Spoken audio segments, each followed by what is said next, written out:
Hello, second grade Cougars. It is Mrs. Ballatash, and you can call me Mrs. Ballatash or you can call me Mrs. B, whichever is easiest for you. And I am going to be your science teacher this year. I'm so excited about science with you this year. So the first thing I want to do is talk about the supplies that you got and how we keep our science notebook in second grade. So let's talk about our supplies. So you got a bag kind of like this, and it's stapled closed, and it says, "Please do not open the science kit until directed by Mrs. Ballatash." And I'm not gonna have you open it today, okay? Next week we're gonna open the kit. But today, just put it aside. We're not gonna use it yet, okay? But I do want you to have your science notebook, and we're gonna talk about what we're doing with our science notebook today, all right? So I put my name on the front, Mrs. Ballatash. You should put your name there. Grade level, second grade. And I put CCC, meaning Carpenter Community Charter, okay? And now I'm gonna open it up, and on the first page inside, you'll see I put the date. Now, it's August 24th of the day that I'm doing my notebook, but you might be on a different day. So you are gonna put the date that you're doing your notebook. And then we're gonna have a question. This is called our focus question. And the focus question for today is, how do we learn? How do we learn? So take a minute and please write this on the first page in your notebook. Write the date and this question, how do we learn? And I realized I forgot to put a page number. So also put a page number at the bottom of the first page. So I just put a number 1 there, okay?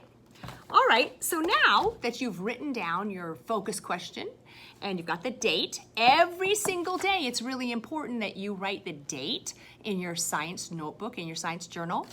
All scientists and engineers keep a science notebook, and they record their observations. They record the things that they're learning, so in their science notebook. And you guys are gonna do the same thing. Okay, so we finished the focus question in your notebook. And now we're going to talk about how do we learn about the world around us, especially in science.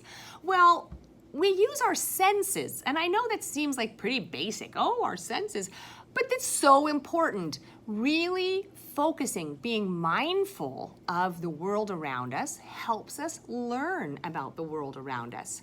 So we have 5 senses. The first one that we're going to talk about is our sense of sight, seeing with our eyes.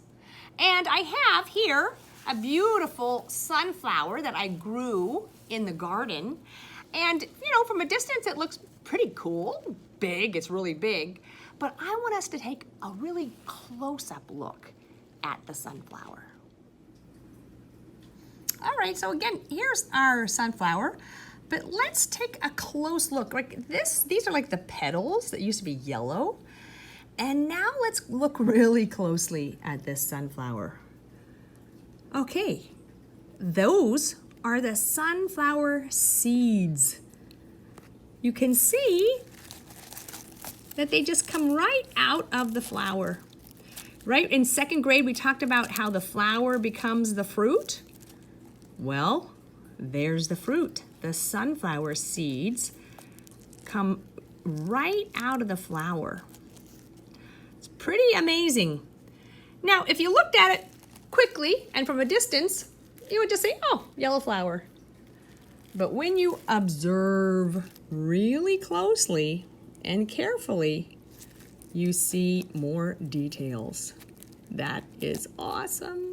Okay, so we learned about our sense of sight. So now I want to talk about our sense of smell, okay? So if you have you can ask your mom or your dad to get you some spices from the kitchen. Ooh, this is curry. I love to eat curry and I love to smell curry. Oh, it's strong, but really fantastic. This is some cinnamon. makes me think of Snickerdoodles. It's like one of my favorite cookies. Cinnamon. Now, you don't have to get it something just from the cooking area or the spice area where your mom or your dad cooks. You can go outside. This is some rosemary. And you know, it's just growing. It's a plant, it has a beautiful smell. And you guys know cinnamon is actually a plant too. It comes from a tree. And I have some basil. Oh my goodness, basil and rosemary together, amazing smell. So we can use our sense of smell to learn about the world, right? We know you walk in the house when something's cooking, you know, like, oh, we're having curry for dinner tonight. Or your mom is making pancakes in the morning and she puts cinnamon in and you smell it. This is gonna be a delicious breakfast. So we can use our sense of smell to really learn about the world. Okay, taste. So I have an apple here. And when I look at it, I see this beautiful red color and it has a little bit of a smell, it does. But of course, we all know that the best thing about an apple is that it tastes so good. Oh, this one is sweet with a little tartness. This is a good apple.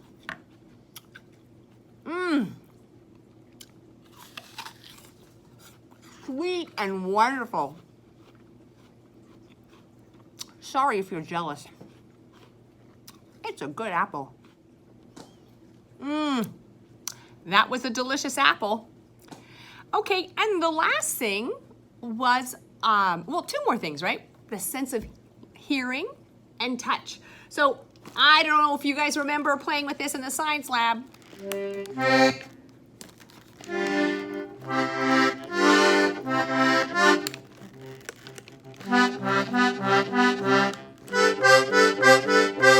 So this is an accordion, and if you went someplace and someone was playing music, it would tell you, hey, let's do some dancing, right? Or having a fun time. So sound, the things that you hear, can help you learn about the world.